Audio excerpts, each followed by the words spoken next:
आप सब लोगों का स्वागत है। और इस प्रेस वार्ता में विशेष रूप से डॉक्टर हंसराज जी, भारतीय जनता पार्टी के वरिष्ठ नेता हमारे साथ उपस्थित हैं। नवनियुक्त विधायक धनौजी से DS ठाकुर जी, जो हमारे जिला के अध्यक्ष भी रहे, श्रीमान पवन नैयर जी, पूर्व विधायक भी हैं, जिला अध्यक्ष नागपाल जी हैं, नीलम जी हैं, सब लोग यहाँ उपस्थित हैं। आपका स्वागत करते हुए मैं अपनी बात शुरू करूंगा और बीच में कुछ विषयों पर और विशेष रूप से चंबा और कुछ प्रदेश के विषयों पर जो उपस्थित नेता हैं डॉक्टर हंसराज जी हैं, वो भी प्रकाश डालेंगे। जिस तरह से पिछले 5 वर्ष आदरणीय जयराम ठाकुर जी के नेतृत्व में प्रदेश में एक बेहतरीन सरकार जो है वो आदरणीय जयराम ठाकुर जी के नेतृत्व में दी गई और बहुत सी जनहितैषी योजनाओं का सूत्रपात जयराम ठाकुर जी के नेतृत्व में हुआ। कोविड के 2 वर्ष से ज़्यादा का समय कोविड में जाने के बावजूद भी हिमाचल प्रदेश को डबल इंजन की सरकार के रहते ऊंचाइयों तक पहुंचाने का काम केंद्र सरकार के सहयोग से आदरणीय जयराम ठाकुर जी ने किया, जिसका प्रतिबिंब आज हम अलग अलग विकास की योजनाओं का जब हम उनको देखते हैं तो उससे होता है। वो चाहे चंबा का मेडिकल कॉलेज हो, वो जो है प्रदेश में बन रहे 4 लेन्स हो, वो चाहे रेलवे का विस्तार हो, उसके साथ साथ जिस तरह से रोजगार के अवसर खुले, बहुत से प्राइवेट एंटरप्रेन्योर्स जो हैं वो हिमाचल प्रदेश में इन्वेस्ट करने के लिए आए, उससे रोजगार के अवसर खुले और बहुत से स्वास्थ्य के क्षेत्र में जो काम हुए, इंफ्रास्ट्रक्चर के क्षेत्र में जो काम हुए, शिक्षा के क्षेत्र में जो काम हुए, उन सब को लेकर जयराम ठाकुर जी ने अथक मेहनत की और इस प्रदेश में सरकार चलाई। लेकिन लोकतंत्र की जिस तरह की संभावनाएं होती हैं, आज सत्ता कांग्रेस के हाथ में गई है और एक मजबूत विपक्ष का रोल जो है वो भारतीय जनता पार्टी हिमाचल प्रदेश में निभाने जा रही है। उसका सूत्रपात आदरणीय जयराम ठाकुर जी विपक्ष के नेता जब से बने हैं, तब से विपक्ष से जुड़े हुए सारे जो मुद्दे हैं वो भारतीय जनता पार्टी ने उठाना शुरू किए हैं। और जिन 10 गारंटियों को लेकर कांग्रेस ने प्रदेश की जनता को गुमराह किया और गुमराह करके वो सत्ता में आए, आज जिस तरह से प्रदेश के आदरणीय मुख्यमंत्री सुखविंदर सिंह सुक्खू हाथ खड़े कर रहे हैं और बार बार वित्तीय अभाव का रोना रो रहे हैं और जिस तरह से लगातार वो फजूल खर्ची कर रहे हैं, मुख्यमंत्री होना, उप मुख्यमंत्री होना, और जिस तरह से CPS की एक फौज खड़ी करना, जिस तरह से कैबिनेट रैंक की एक फौज खड़ी करना और लगातार वित्तीय प्रॉब्लम्स का, वित्तीय घाटे का रोना, श्रीलंका से हिमाचल प्रदेश को उसका कंपैरिजन करना, ये कहीं ना कहीं हिमाचल प्रदेश के लिए बहुत दुखद है और हिमाचल प्रदेश की जनता को छला गया है। कहा था कि पहले कैबिनेट में 1 लाख नौकरियों का प्रावधान करेंगे, लेकिन अगर हम देखें तो पिछले 2-3 महीने में जब से सरकार ने इस प्रदेश में शपथ ली है, आदरणीय सुखविंदर सिंह सुक्खू जी के नेतृत्व में, एक भी नौकरी इस प्रदेश में नहीं दी गई है, एक भी नौकरी नहीं दी गई है। रोजगार के नाम पर कुछ भी नहीं किया गया है। 1 लाख नौकरियों का वादा आप लेकर आए थे, 1500 हर महिला के अकाउंट में लेकर आने के लिए आपने बात कही थी, लेकिन आज आप उससे भी भाग रहे हैं। अलग अलग योजनाएं जो आपने लोगों के सामने रखी थी, उनसे आप भाग रहे हैं। तो कहीं ना कहीं ये जो सरकार है, ये छल से, ये लोगों को गुमराह करके मुझे लगता है कि आई है और लंबा समय तक नहीं चलने वाली है। भारतीय जनता पार्टी प्रदेश की जनता को जागरूक करेगी, प्रदेश की जनता में इन विषयों को लेकर जाएगी।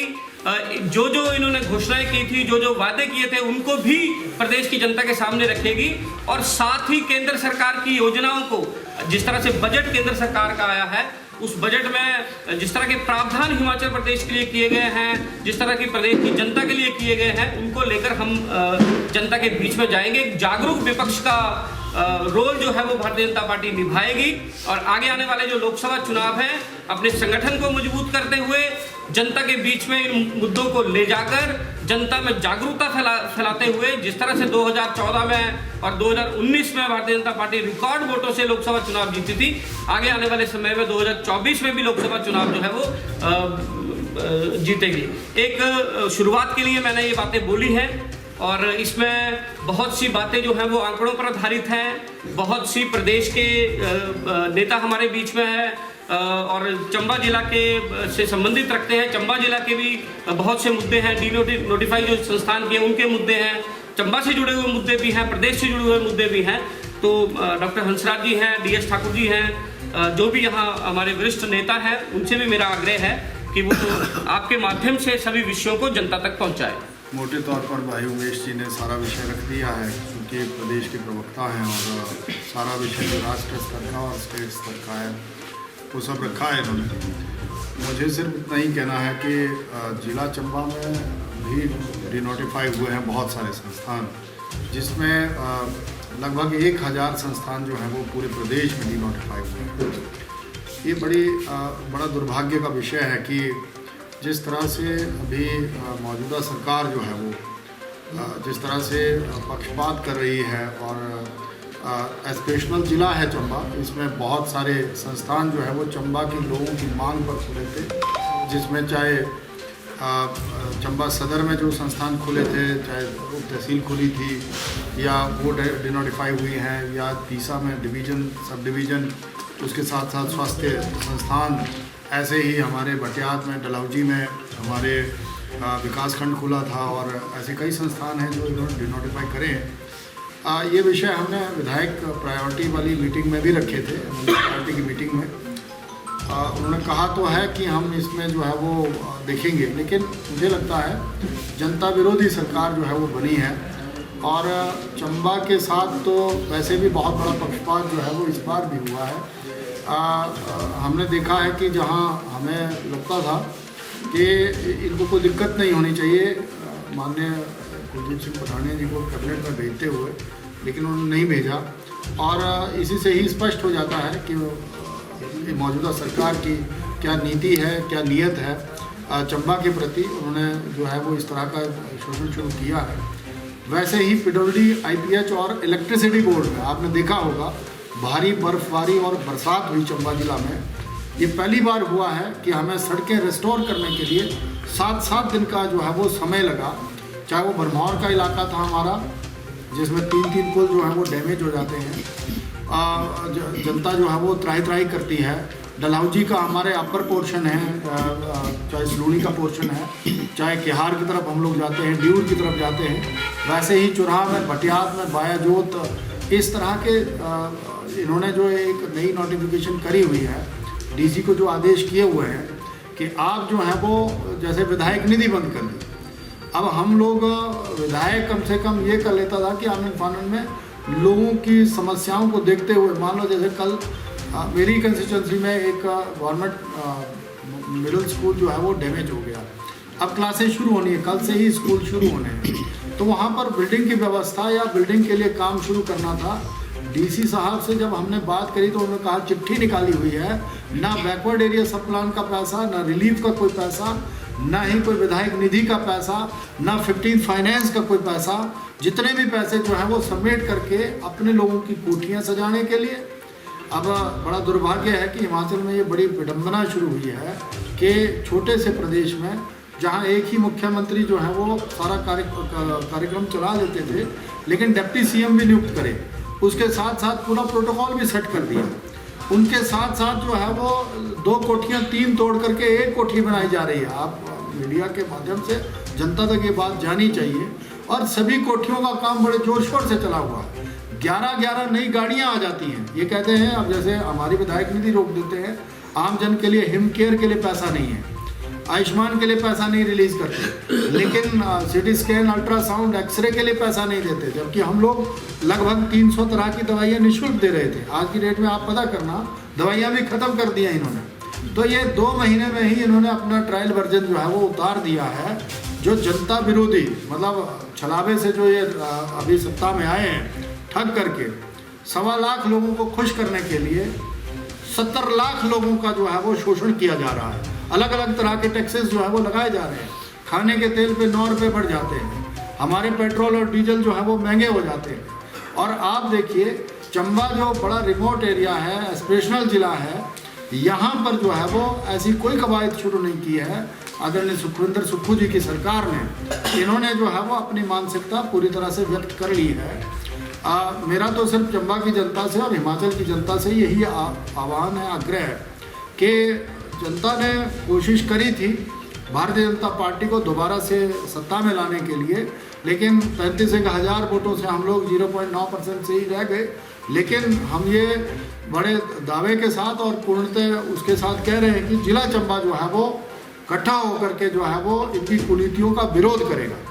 जिस तरह से आपने मीडिया के माध्यम से देखा होगा, इनका ही उपाध्यक्ष जो है वो यहाँ पर उनको टेंडर मिला हुआ था, एक मिर्जा साहब कोई हैं इनके, उन्होंने जो है वो पेट्रोल छिड़क करके जो है वो दाह संस्कार करने की कोशिश की। ये जो है वो बहुत बड़ा निंदनीय जो है वो स्टेप है। अपने चहेतों को टेंडर देने के लिए, अपने चहेतों को जो है वो उनको फाइनेंशियल लाभ पहुंचाने के लिए जो है वो अपने ही लोगों का जो है वो कांग्रेसी को जला रहा है। आप सोचिए, और 2 महीने में ये बहुत बड़ा चिंता का विषय हो गया है। और मैं तो ये सख्त आरोप लगाता हूँ इस सरकार पे कि ये जो है वो हर जगह बदला बदली के तरीके से जो है वो काम कर रहे हैं। हमारे जो मुलाजिम हैं उनको बदलना शुरू कर दिया है और जितना शोषण ये कर सकते हैं कर रहे हैं। IPH में हमने जो है वो बहुत सारे पद निकाले थे, उनके इंटरव्यूज़ हो चुके हैं, सिर्फ रिजल्ट ही निकलना मात्र था। 100-200 हर डिवीजन में थे, वो जो है इन्होंने रोक दिया। अब उसमें जो है वो हमें पता चला है कि कैंसिल करेंगे तो हम उसका विरोध करेंगे, इनके पुतले जलाएंगे और इनका निकलना जो है वो मुश्किल कर देंगे जनता के सहयोग से। मेरा सिर्फ चंबा की जनता से यही निवेदन है कि आप विश्वास रखिए। जिस तरह से माननीय प्रधानमंत्री जी ने टैक्सेस में बहुत बड़ी छूट दे करके आम जनता को जो 7 लाख रुपए तक जो है वो सीधी बराबर जो है वो सीधी छूट दी है, बागवानों को, किसानों को और आम जन को, आम मजदूर को जिस तरह से बड़ा रिलीफ देने का बजट जो भारत सरकार ने पेश किया है, उसको हम जन जन तक पहुंचाएंगे। और मैं आपके चैनलों के माध्यम से, आपके समाचार पत्रों के माध्यम से सिर्फ जनता से यही कहना चाह रहा हूं कि अभी सिर्फ हम तेल देख रहे हैं, तेल की धार देख रहे हैं। ये मतलब ये ऐसा ना समझे कि विरोध नहीं होगा। ये जो कल का जो एपिसोड हुआ है, इनके ही व्यक्ति ने अपने आप को जो है वो आग लगाने की कोशिश की है, ऐसे आम जनता के सपनों पर जो है वो आग लगने नहीं देंगे हम। ये मैं आपके चैनलों के माध्यम से बराबर ये कहना चाहता हूँ। बाकी समय समय पर आप सब लोगों को कष्ट दिया जाएगा, हम आपके सहयोग की अपेक्षा करेंगे और कोशिश रहेगी कि जो जनता से जुड़े हुए विषय हैं, चाहे सड़क है, शिक्षा है, स्वास्थ्य है। अभी शिक्षण संस्थान जो है वो खुलने जा रहे हैं अगले कल से ही। बहुत सारे संस्थानों को इन्होंने ऐसे ही रद्द किया हुआ। तो मेरा सिर्फ आपसे इतना ही निवेदन है कि ऐसी जब चीज़ें चलेंगी तो उसमें हम लोगों को जो है वो इसमें आगे बढ़ करके आप लोगों का सहयोग की अपेक्षा रहेगी। चंबा को आगे ले जाने के लिए बेसिक चीज़ जो है वो कनेक्टिविटी है। अभी आप लोग देख रहे होंगे नेशनल हाईवे का काम बड़े सालों से रुका हुआ था और अभी जो ब्रह्मण से बायजोत होते हुए चंबा और पांगी की तरफ जाएगा तीसा होते हुए, और बद्री जोत से जो है वो भद्रवा और भलेशा से जो है वो बाया झज्जा होते हुए एक बड़ी सुरंग जो 7-8 किलोमीटर की है, उसकी टेस्टिंग हो गई है, उसकी स्वीकृति हमें मिल गई है। बहुत जल्द मैं आपके सामने वो सेंक्शन लेटर ला करके उसका हम विधिवत भूमि पूजन भी करेंगे। तो चंबा जो है वो एस्पिरेशनल इसीलिए रहा है, आपने देखा होगा जब हिमाचल बना है तो जो 4 महत्वपूर्ण ज़िले थे उसमें चंबा टॉप का ज़िला था। लेकिन ऐसा क्या हुआ कि आज़ादी के बाद जो है वो हिंदुस्तान के बाकी ज़िले आगे बढ़ते रहे या हिमाचल के आगे बढ़ते रहे, लेकिन हम जो चंबावासी हैं वो पीछे चलते गए। तो मैंने जो ऑब्ज़र्व किया है पिछले अपने 10-12 सालों में, तो मैंने ये ऑब्ज़र्व किया है कि राजनीतिक जिसको हम शोषण कहते हैं, पॉलिटिकल आइसोलेशन, वो हुआ है, हमारा नुकसान हुआ है। लेकिन इसका अब आप लोगों की तरफ से प्रश्न भी आएगा कि आप लोग भी पिछले 8-10 सालों से 15 सालों से राजनीति में हैं, तो इसका शेयर आपको भी जाना चाहिए। लेकिन जब हिमाचल बना है उसके बनते ही लगभग 55 साल एक मुश्त शासन जो है वो कांग्रेस ने किया। अब तो 60 साल की तरफ चले जाएंगे ये। तो आज़ाद हुए 76 साल हुए। तो इन 76 सालों में जो सबसे बड़ा जिसने दायित्व संभाला वो कांग्रेस थी। तो जो सबसे बड़ा नुकसान हुआ है वो कांग्रेस के कार्यकाल में हुआ है, ज़्यादा सीटें जीतने के बावजूद भी। ये तो हम लोग देखते हैं 2012 से शुरुआत हुई है, जब से 2014 से माननीय प्रधानमंत्री जी ने दिल्ली में सत्ता संभाली है। तो हमारा मेन फोकस जो है वो चंबा को कनेक्ट करने का है, अच्छी सड़क हो और साथ में स्वास्थ्य सेवाएं। उसमें मेडिकल कॉलेज जो है वो अभी एक फेज़ का काम आपके सामने हो गया है, लगभग 315 करोड़ की हमें और ज़रूरत है। जो अभी हमने विधायक प्रायोरिटी में भी रखा था, उसको भी अब जो है वो हम सेंक्शन लेने जा रहे हैं। सड़क कनेक्टिविटी अच्छी होगी, स्वास्थ्य ठीक रहेगा और शिक्षण संस्थान जिसमें अब चंबा मेडिकल कॉलेज में भी नर्सिंग के कोर्सेज भी शुरू हो जाएंगे। जीएनएम और बीएससी नर्सिंग का काम यहाँ भी शुरू होगा इस मेडिकल कॉलेज में। वो सौगात भी भारत सरकार ने दी है। तो मेरा मानना ये है कि हमें basic infrastructure, connectivity of the villages, वो हमें फोकस करना है। विधायकों को हमारी प्राथमिकता वही है और उसके साथ साथ अच्छे शिक्षण संस्थान जिसमें अटल आदर्श विद्यालय की तरह विद्यालय स्थापित हों और उसके साथ साथ जो है वो स्वास्थ्य पे हम लोग एक फोकस करें और एक पूरा वो करें। तो हम लोग रोजगार में जिसमें स्वावलंबन की तरफ अगर हम जा रहे हैं, जिसमें बागवानी और कृषि में बहुत बड़ा पोटेंशियल है और पर्यटन जो है वो जिसमें 1100 करोड़ की आपने देखा होगा, उसकी जो बनौटी से सात पास होते हुए पांगी के लिए जानी है रोप वे, उसकी भी परमिशन हमें सेंक्शन मिली हुई है। अभी मैं कल ही दिल्ली जा रहा हूँ, भारत सरकार के साथ हम लोग टाई अप कर रहे हैं और जो भारत सरकार से हम मदद ले सकते हैं वो हम लोग लेंगे। और हिमाचल सरकार भी माननीय मुख्यमंत्री जी को हमने बड़ा पॉजिटिवली कहा है कि आपके ब्लेसिंग्स की इस टाइम भी ज़रूरत है। ये तो हम हक की बात कर रहे हैं, अगर नहीं करते हैं तो हमें और तरीका लगाना पड़ेगा। स्वास्थ्य सेवाएं फिर से करना चाह रहे हैं, इसलिए आपने आवेदन भी किया है। तो आप अपने हिसाब से हो सकता है कुछ परमिशन लेनी पड़ती हो एज ए एमएलए, लेकिन जनता कंफ्यूज है कि ये कर क्या रहे हैं। पहले बोले एमएलए बनना है, उसके बाद आपने इस्तीफा दिया, उसके बाद आप बोले कि मैंने सेवाएं देनी है। देखिए, ऐसा है कि हमारे पास समय है, हम अपने समय का सदुपयोग करना चाहते हैं। ये इसलिए हमने कहा है, ना कि हमने ये कहा है कि हम एमएलएशिप छोड़ के डॉक्टरी में वापस जा रहे हैं। जब भी हमारे पास समय होगा, हम अभी भी इस बैठक में आने से पहले भी कुछ मरीज नीचे खड़े हैं, तो लोग इस तरह भागे ना, पीछे पीछे लोगों को असुविधा ना हो, लोगों को समय और स्थान का मालूम हो कि किस समय पे मैं कहाँ उनको एज ए चिकित्सक मिल सकता हूँ, ताकि लोग अपनी समस्या लेके मेरे से वहाँ आके मिल सके। तो लोगों की सहूलियत के लिए हमने सरकार से ये इजाज़त मांगी है, बाकी ऐसा कुछ नहीं है। हम एज ए विधायक और एज ए डॉक्टर सदैव काम करते रहेंगे। डॉक्टर साहब, इसमें जो आपने जैसे बोला ना भाई मैंने ये डिमांड की मांग की है, तो उसका कोई रिप्लाई आया अभी तक कि कुछ नहीं? अभी तक कोई मेरे पास इसका जवाब नहीं आया है। देखिए, मैं एक स्पष्ट कह दूँ एक बात आपको कि एज ए डॉक्टर काम करने के लिए मैं अधिकृत हूँ, तो कभी भी मैं कर सकता हूँ, कोई मना ही नहीं है। परंतु मैं नहीं चाहता कि मैं किसी प्राइवेट संस्थान के साथ जुड़ूँ या मैं कोई अपना क्लिनिक खोलूँ या ऐसा कुछ करूँ।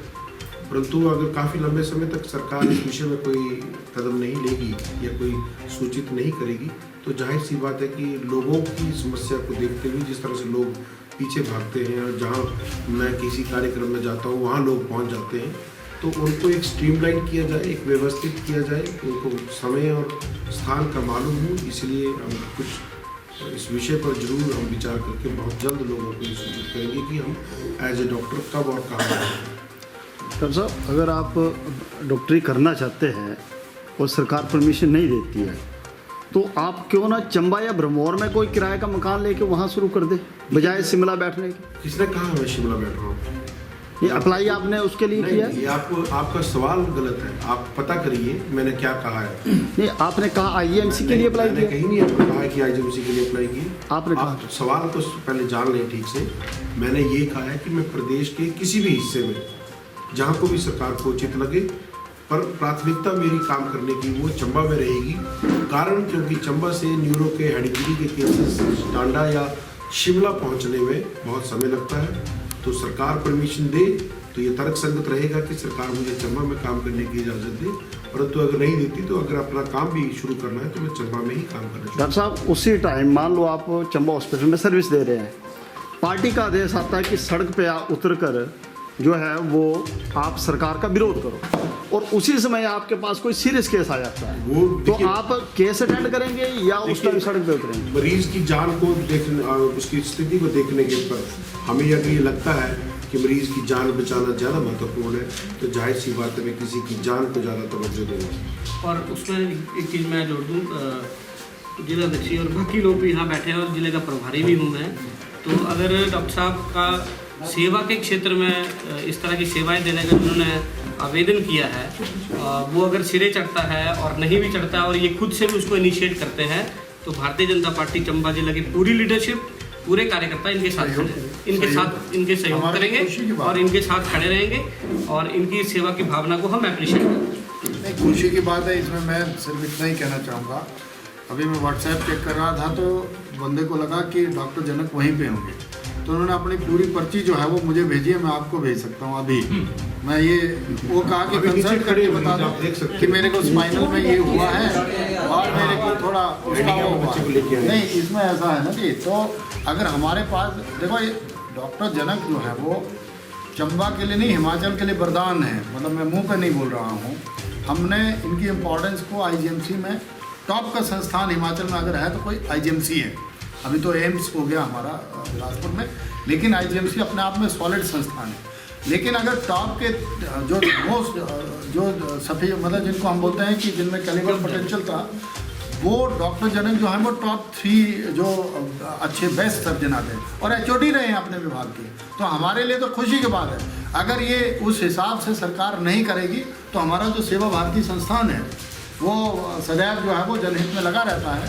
वो सेवा भारती के साथ मिल करके और हमारे जो संगठन के और वो हैं तरीके उनमें काम करेंगे और हम इनकी सेवाएं उस तरीके से भी अच्छा ठाकुर साहब, डलहौजी से खजियार शॉर्टकट मार्ग है, 28 दिसंबर से बंद पड़ा है। आपके रहते ऐसा हो रहा है, पर्यटन नगरी डलहौजी के लोग और खासकर खजियार के लोग जो है परेशान है, क्योंकि 28 दिसंबर से लगातार बंद चल रहा है वो बर्फबारी के चलते। और मुझे लगता है ऐसा पहली बार हुआ होगा जब वो रास्ता बंद पड़ा है। तो प्राइवेट डीसीबी सरकार ने बंद कर दी है और उसमें खोलने में तो देरी होगी है, क्योंकि अब उन्होंने सरकारी मशीनरी का ही प्रयोग करने के लिए निर्देश दिए हैं और जिससे पर्यटन को भी आने में भी काफ़ी दिक्कत है, वहाँ के स्थानीय लोगों को भी काफ़ी दिक्कत का सामना करना पड़ रहा है। तो हम सरकार से ये आग्रह करेंगे कि वो जैसे पीछे होता था वैसे ही वो मशीनों को लो करें ताकि जल्दी रास्ते खुले। मैं ये जो शोषण का तरीका, मैं ठाकुर साहब की बात को आगे बढ़ाता हूँ। ये जो शोषण का तरीका आदरणीय सुखविंदर सुक्खू जी की सरकार ने रखा हुआ है, मैंने जो कहा आपको, जिन सड़कों पे अभी बर्फ़ पड़ती थी हम 3-3 4-4 जेसीबी दौड़ा देते थे। आप देखिए पर्यटन नगरी है डलहौजी खजियार, ये जो काला टॉप से होकर के जुड़ती है हमारी सड़क, बर्फ़ कितनी है, 2-2 फुट का ही है काम। लेकिन वो कि हमने ई टेंडरिंग करनी है, हमने जो है वो जेसीबी कांगड़ा और वहाँ हमीरपुर से भेजनी है। चंबा का ये अब थोड़ा सा और दुर्भाग्य होने जा रहा है कि इस तरह का मैकेनिज्म जो है वो कांग्रेस की सरकार ने शुरू किया है, जिससे नुकसान ही हो रहा है हम लोग। यह कि अगर जैसे आपने भी पूछा सोनी जी की डॉक्टरी करनी थी तो राजनीति में क्यों आए। देखिए कुछ 2 सवाल पीछे जाइए, हमारे पूर्व डिप्टी स्पीकर भाई हंसराज जी ने जो कहा कि कहाँ चंबा था और कहाँ पहुँच गया। अगर भरमौर विधानसभा में पूर्व में कांग्रेस के नेताओं ने ठीक से काम किया होता तो मुझे अपने कैरियर को छोड़ के राजनीति में आने की जरूरत ना पड़ती। वो उन्होंने परिवारवाद और भ्रष्टाचार से अगर नाता अपना ना जोड़ा होता और सही दिशा में काम किया होता तो आज भरमौर और चंबा जिला किसी ऊंचाइयों पर होता, ना कि इस तरह से आकांक्षी जिले का हम पर तमगा लगा होता। अच्छा, एक चीज़ इसमें